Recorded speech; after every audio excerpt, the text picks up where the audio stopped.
এই, তোরা আমার কিরকম বান্ধবী রে? হ্যাঁ, তোকে ভালোবাসিয়া আমি আমার ঘরে থাকতে দিলাম, জায়গা দিলাম, এত আদর আপ্যায়ন করিয়া তোকে আমি খাওয়াইলাম। হ্যাঁ, তোরা কি এই কামটা করতে পারিস? হ্যাঁ, আমার সাথে, আমার ফ্যামিলির সাথে এই দেখি তোরা করতে পারলি, ঠিক করলি? আমার মায়ের খোপ থেকে মুরগি চুরি করে নিয়ে তোরা সবাই মিলে পিকনিক খাইছো না? হ্যাঁ, সেই পিকনিকে আবার আমারে তোরা দাওয়াত দিস যে বই নাই, তুই আয়, তোর কোনো টাকা পয়সা লাগবে না, আমাকে টাকা পয়সা দিয়েই এবার তোরে খাওয়াই।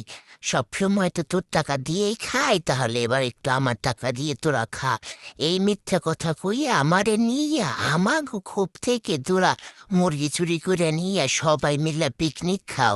সেই পিকনিকে আমারে দাওয়াত দিয়ে কও যে আমার কোনো টাকা পয়সা লাগবে না, সব নাকি তুই টাকা পয়সা। তোরা এত বড় একটা বাটপারি, সকালবেলা ঘুম থেকে উঠতে মগ মায় কইতেছে যে মুরগি নাকি আমি নিয়ে খাইছি। আয়, মুরগি কি আমি নিয়ে খাইছি? মুরগি তো তুই নিয়ে খাইছিস। তারপর এখন সব দোষ আইয়া আমার গাড়ির উপরে পড়ছে। তুই চাওটা কি? হ্যাঁ, তুই কি পাইছোটা কি? হ্যাঁ, তুই নিত্য নিত্য এই দুইটা চুরি করে নিয়ে আমার বাড়িতে খাইস। হ্যাঁ, এখন সব দোষ আইয়া আমার গাড়ে পড়লো। আমি ধরলাম না, শুইলাম না, খাইলাম না, দেখলাম না, পশমও দেখলাম না। এখন সব কিছু আমার দোষ হয়ে গেছে না?